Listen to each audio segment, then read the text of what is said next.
Halo Bro dan Sis, apa kabarnya? Mudah-mudahan pada baik-baik saja semuanya. Film berikut ini adalah sebuah adaptasi dari sebuah kejadian nyata yang terjadi di Ukraina di tahun 1942, sebuah insiden yang disebut sebagai The Death Match, tahanan kamp konsentrasi Nazi yang mayoritas adalah mantan pemain Dinamo Kiev melakukan pertandingan sepak bola melawan tim perwira Nazi dalam rangka perayaan hari ulang tahun Hitler. Judul filmnya adalah The Match, joint produksi Amerika dan Kroasia, yang mana versi film ini ngambil settingannya di Hungaria. Adaptasi dari insiden ini sebelumnya pernah juga difilmkan di tahun 1981 dalam genre komedi lewat film Escape to Victory. Di situ yang main adalah Sylvester Stallone dan pemain-pemain bola legend seperti Pele dan Bobby Moore. Sebetulnya kita pengen bahas versi film yang asli keluaran Ukraina. Namun karena filmnya sendiri dilarang rilis oleh pemerintahan Ukraina, dilarang beredar kemana-mana, kita bahas saja dulu ceritanya dari film yang satu ini. Film ini bersetting pada masa pendudukan Nazi di Hungaria tahun 1943. Pada tahun 1936-nya, tim Jerman pernah kalah melawan Hungaria dalam sebuah pertandingan persahabatan dan sampai saat itu, pertandingan tersebut masih membekas di kepala kedua belah pihak. Tim Hungaria dengan bintangnya Laszlo Horvat yang masih merasakan kemenangan dan tim Jerman yang masih nyesek karena kekalahan itu. Jadi di sebuah restoran, ketika Laszlo dan kawan-kawan datang berkunjung, orang Hungaria masih menyambutnya layaknya pahlawan, dan di adegan inilah Dejan Lovren serta Mateo Kovacic ikutan nampang sebagai background. Sebuah insiden kemudian terjadi ketika Horvat yang kepedean dapat perhatian, dia mendekati dua cewek cantik yang ada di restoran itu. Pemilik restoran menyarankan agar Laszlo berhati-hati akan tindakannya, namun dia nggak peduli.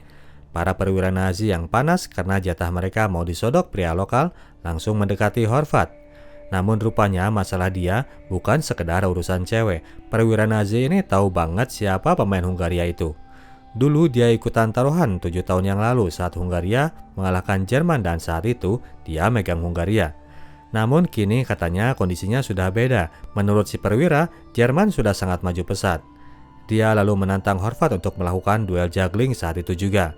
Si perwira yang lagi panas itu kemudian mengumumkan kepada semua pengunjung bahwa dia sedang butuh bantuan untuk dicarikan sebuah bola. Perseteruan itu sebetulnya masih bisa dihindari kalau saja gak ada seorang bocah yang tiba-tiba ngacung bersedia untuk mencarikannya. Branko kecil, anak dari si pemilik restoran itu, kemudian datang dengan bolanya. Maka terjadilah pertarungan juggling di antara mereka di hadapan para pengunjung restoran. Dua perwira Nazi melawan duet Kovacic sama Lovren yang berperan sebagai pemain Hungaria. Meskipun sekarang katanya sudah sedemikian maju, nyatanya perwira Nazi ini masih tetap keok dari pemain Hungaria. Bangsa Jerman dikenal sebagai bangsa dengan harga dirinya yang sangat tinggi. Kalau mereka sampai kalah dalam suatu hal, pasti itu bikin mereka ngebul sampai ke ubun-ubun. Akibat dari pertarungan tadi di luar lapangan, mereka pun melampiaskan kemarahannya kepada Laszlo. Pemain Hungaria itu dihajar dan kemudian mereka ciduk untuk dimasukkan ke dalam penjara.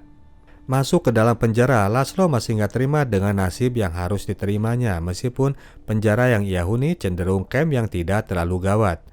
Berbeda dengan tawanan lain seperti di Auschwitz atau tawanan lainnya yang dipekerjakan untuk mengangkut tambang dan pekerjaan berat lainnya. Para tawanan di situ hanya dipekerjakan membersihkan pekarangan sekitar camp untuk membangun bunker lain. Meskipun tetap mereka menderita karena jatah makanan yang dikasih sangat minim. Sementara tawanan lainnya masih bersyukur, Laszlo tetap menghujat. Arogansinya sebagai orang terkenal membuatnya tidak rela harus menjadi penghuni kamp konsentrasi. Oleh karena itu ia pun jadi sering berontak. Pada pagi hari, di saat orang lain sudah berbaris untuk melakukan absensi, Laszlo harus selalu diseret agar ia mau ikut berbaris dan kali itu kelakuannya sudah sangat bikin jengkel seorang penjaga. Laszlo pun dihajar habis-habisan. Untung saja ada pimpinan Nazi yang kebetulan sedang berkunjung ke sana, menghentikan hukuman dari si penjaga.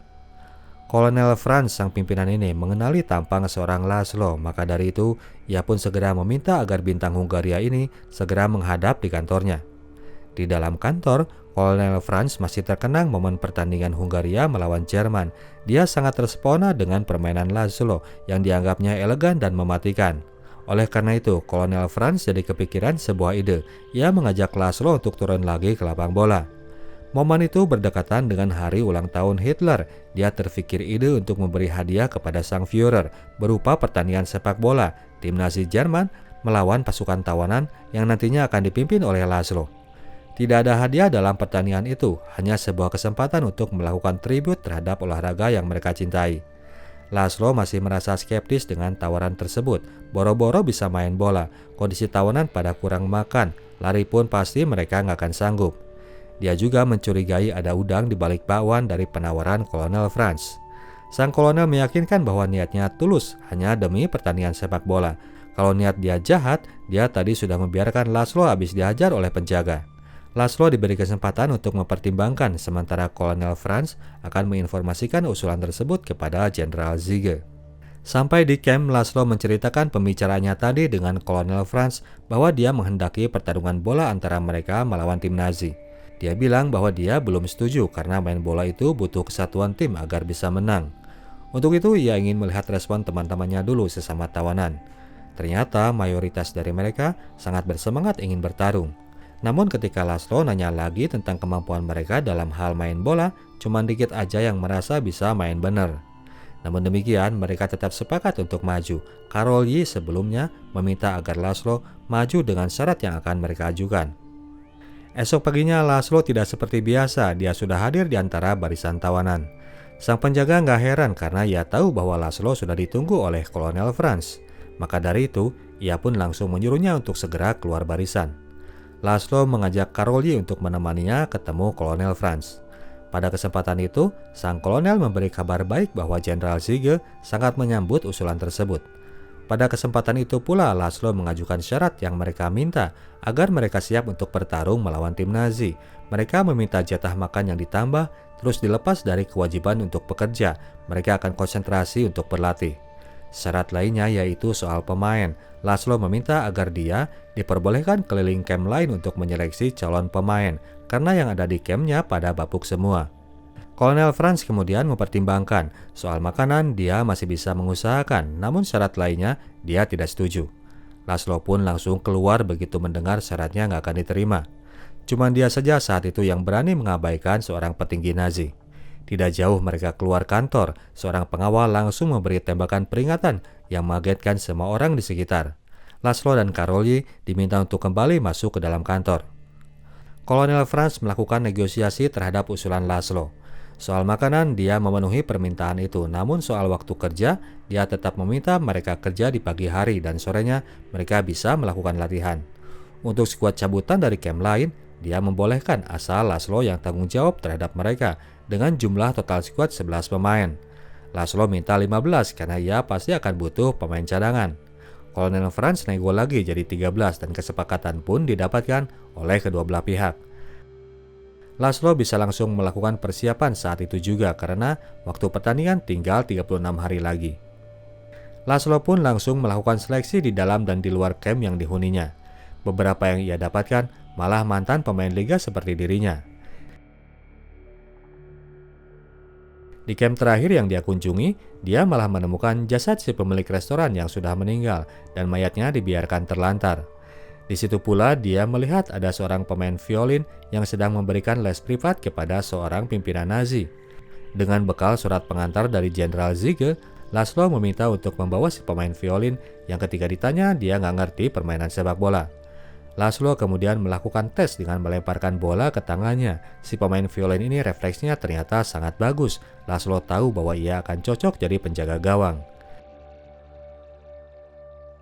Namun sesaat ia hendak pergi, Laszlo melihat ada anak kecil yang mondar-mandir di sana dan kemudian disiksa oleh si komandan Nazi karena lalai membiarkan soang-soang pada kabur. Dengan modal surat dari Jenderal Ziege lagi, Laszlo meminta anak itu untuk dibawanya sebelum anak itu mati di dalam camp. Anak itu adalah si Branko, anak si pemilik restoran. Tiba di lokasi camp, mereka kemudian mendapatkan inspeksi dari Kolonel Franz. Sang petinggi Nazi itu melihat kehadiran seorang Branko. Ia pun memerintahkan penjaga untuk mengusirnya namun dibela oleh Laszlo. Laszlo berdalih bahwa tim mereka butuh seorang anak gawang yang akan menjadi asisten mereka sehari-hari, bawain air dan sebagainya. Kolonel Franz pada akhirnya membiarkan para tahanan mengkip Branko namun dengan imbalan 2 hari ke depan mereka harus berpuasa. tidak ada jatah makanan untuk mereka. Hal yang membuat anggota lain jadi kesal sama bocah itu. Namun rasa iba terhadap seorang anak kecil membuat terpanggilnya jiwa tanggung jawab dari seorang Laszlo. Sesi latihan para tahanan tidak luput dari pantauan pihak Nazi. Suatu hari Jenderal Ziege berkunjung untuk memonitor keadaan. Kolonel Franz memberikan laporan bahwa kekuatan para tahanan masih bisa mereka handle. Mereka cuma punya 3 pemain yang bagus. Selain Laszlo, ada juga seorang pemain yang bernama Sandor Stekeli. Jenderal Ziege jadi ngeh bahwa dia adalah suaminya Maria Stekeli, seorang penyanyi opera yang masyhur di Hungaria. Otak liciknya langsung bekerja. Esoknya, Sandor langsung dipanggil, disuruh untuk menghadap Kolonel Franz. Dengan sekalian memutar album rekaman istri dari sang pemain, Kolonel Franz menerima Sandor di kantornya. Sang kolonel memberitahukan atas undangan Jenderal Ziege, istrinya akan tampil malam itu di sebuah gedung opera kota terdekat. Lalu dia pun memberikan sebuah surat yang sudah dititipkan lewat sang jenderal untuk dirinya. Sandor membaca surat itu dengan bergetar dan Kolonel Franz tiba-tiba menyodorkan sebuah surat untuk ia tanda tangani. Surat itu adalah surat pembebasan dirinya setelah pertandingan sebagai imbalan atas performa sang istri malam itu. Rasa kangen yang sangat berat akhirnya mendorong Sandor menekan surat perjanjian tersebut. Setelah penekanan surat tersebut, Sandor pun jadi galau. Hal itu tercium oleh Laszlo dan Karolyi. Mereka berdua mengajak Sandor bicara. Sandor menceritakan soal penawaran dari Kolonel Franz dan surat yang dititipkan istrinya kepada dirinya. Laszlo memperingatkan agar Sandor jangan termakan hasutan pihak Nazi. Mereka bisa saja sedang melakukan akal bulus dan jebakan. Tapi dorongan kuat untuk ketemu istri tentunya lebih powerful ketimbang omongan teman. Namun obrolan Laszlo tadi rupanya masuk juga ke kepala Sandor. Siangnya ia berusaha bertemu Kolonel Franz. Sandor ingin mengcancel perjanjiannya, namun ia tidak diizinkan ketemu oleh sang penjaga. Malamnya Sandor pun jadi resah mengetahui sang istri sedang berada dekat dari lokasinya berada. Sang istri memang betulan sedang berdendang menghibur Jenderal Ziege yang kabarnya ngebet berat sama penyanyi opera beken tersebut. Karena dorongan kangen sekaligus juga khawatir, Sandor pun nekat untuk pergi menuju gedung opera meskipun seorang teman sudah melarangnya. Sandor bergerak menyisir pinggiran camp, berusaha untuk menyusup keluar, namun ia tidak sadar bahwa hal itu adalah sebuah jebakan dari pihak Nazi agar ada alasan untuk membunuhnya. Segera setelah ia keluar dari lokasi camp, ia pun ditembak mati oleh sniper penjaga tower. Sukses sudah pihak Nazi menggembosi kekuatan tim tahanan. Esoknya Laszlo pun protes keras kepada Kolonel Franz, namun sang komandan balik menyalahkan pilihan Laszlo. Seharusnya temannya itu nggak melabrak aturan. Apesnya lagi, peraturan khusus masa pra-pertandingan kembali dicabut. Tim tahanan harus kerja seperti biasa dengan makanan yang terbatas. Pada akhirnya Laszlo harus memilih salah seorang dari pemain yang bapuk untuk dijadikan anggota tim. Dia akan memberikannya latihan singkat untuk menjadi seorang pemain bola tarkam. Kalau ragu-ragu, tendang saja bola sekeras-kerasnya ke depan. Untuk menghadapi pertandingan itu, Laszlo menerapkan strategi parkir bus, membiarkan tim Nazi menggempur mereka untuk kemudian berharap hasil dari counter attack. Dia berharap tim Nazi yang nafsuan itu akan frustasi dan di saat itulah tim mereka mengambil kesempatan. Tim tahanan lanjut berlatih dengan kondisi apa adanya. Makin keras perlakuan yang mereka dapatkan dari pihak musuh ternyata malah makin membuat mereka kompak merasa sepenanggungan. Laszlo dengan karismanya mendorong semua orang untuk berusaha to the max. Rasa lapar yang mereka rasakan bukan lagi sekedar rasa lapar karena kurang asupan gizi, tapi rasa lapar akan kebebasan dan harga diri.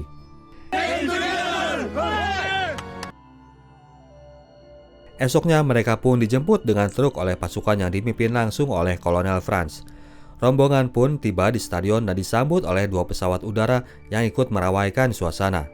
Mereka pun langsung diarahkan ke ruang ganti pemain. Di sana sudah disediakan handuk-handuk dan sabun agar mereka bisa mandi dulu sebelum masuk lapangan. Para tahanan pun lega, sudah berbulan-bulan mereka tidak merasakan segarnya bermandi ria. Pihak Nazi pun tidak lupa telah mempersiapkan kostum sepak bola untuk mereka. Kolonel Franz pun masuk untuk memberikan sambutan. Dia memberi ucapan good luck kepada para tawanan. Setelah Pak Kolonel pergi, giliran Laszlo mengumpulkan para pemainnya. Dia memberi kata-kata motivasi yang membakar semangat jiwa timnya.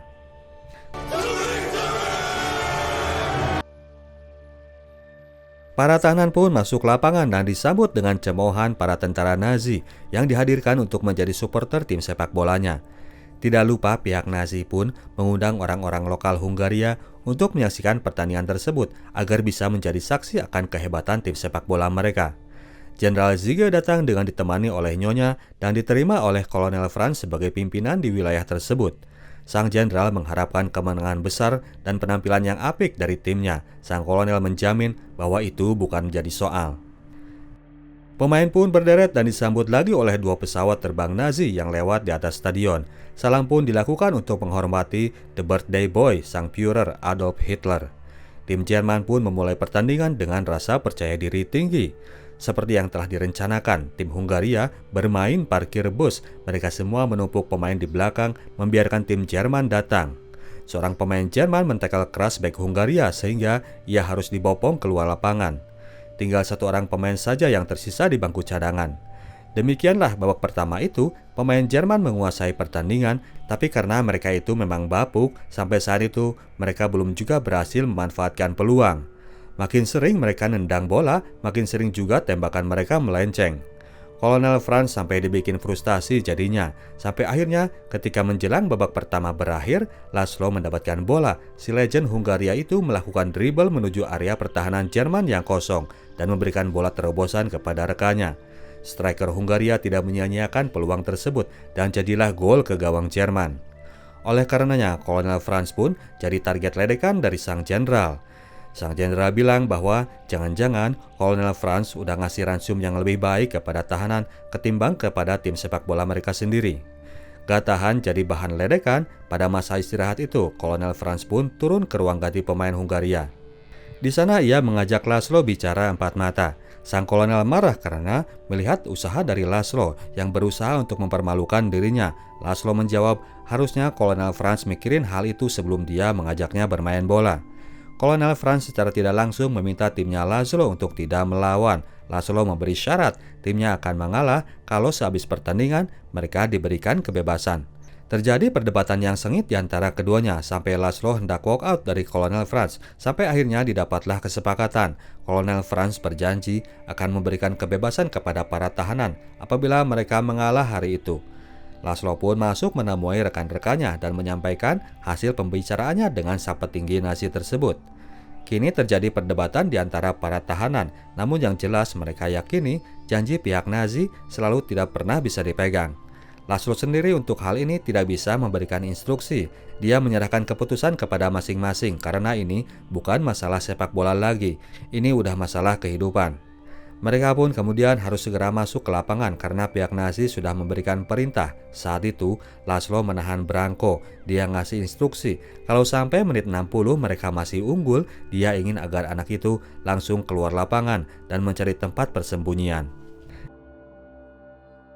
Babak kedua pun dimulai dan tim Jerman, macan yang terluka ini langsung menyerbu membabi buta. Hasilnya, di menit-menit awal, mereka sudah berhasil menyamakan kedudukan. Skor 1-1, Kolonel Franz pun mulai merasa lega. Pertandingan pun kembali dimulai. Ternyata pemain Hungaria merespon gol tersebut dengan perlawanan. Laszlo terutama, semakin dia ditekan, semakin dia berusaha untuk melawan dan akhirnya gol lahir lewat kakinya setelah melakukan soloran yang indah. Skor kembali berubah 2-1 untuk tim tahanan. Ternyata tim tahanan menolak untuk mengalah. Branko kecil langsung hibrid mencari tempat sembunyi seperti yang diperintahkan oleh Laszlo. Pertandingan kembali dilanjut. Tim Jerman kesulitan untuk membongkar pertahanan musuh dan seorang pemainnya sampai terpaksa harus melakukan diving agar mendapatkan penalti. Tendangan penalti dilakukan dengan sempurna, skor pun imbang untuk sementara. Jenderal Ziege nggak puas melihat permainan tim Jerman. Dia balik meledek Kolonel Franz, ngatain timnya sebagai tim ayam sayur. Pertandingan dilanjut dan tim tahanan bertahan dengan simultan. Buat mereka, harga diri lebih dari segalanya, melebihi janji manis yang keluar dari mulut pimpinan Nazi. Akhirnya di menit-menit akhir, Laszlo sang juragan mendapatkan bola dan melakukan crossing yang manja dan berhasil disundul untuk kembali menjebol gawang tim Jerman. Skor 3-2 untuk tim tahanan, skor yang berakhir hingga pertandingan usai. Selanjutnya, tidak termonitor lagi apa yang terjadi di dalam lapangan. Branko hanya berdiam dan berdiam di tempat sembunyinya sampai kondisi sunyi dan tiba-tiba ia mendengar suara rentetan peluru yang keluar dari sebuah senjata mesin.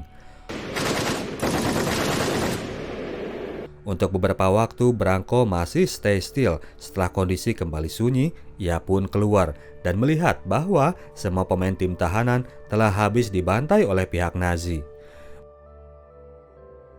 Branko pun kabur dari lokasi itu dan menjadi saksi mata satu-satunya yang menyaksikan peristiwa berdarah tersebut. Film fast forward ke zaman masa kini. Branko sepuh menceritakan peristiwa itu kepada Daniel, cucunya yang gemar main bola. Dia menasihati agar cucunya itu senantiasa sungguh-sungguh ketika berada di lapangan. Orang lain mah sampai korban nyawa dalam pertandingan sepak bola. Bermainlah sepenuh jiwa. Karena sepak bola bukan sekedar olahraga, namun juga kehidupan. Oke, demikianlah ceritanya bro dan sis. Kita tim Sinotalk cabut dulu. Sampai jumpa di video kita selanjutnya. Ciao.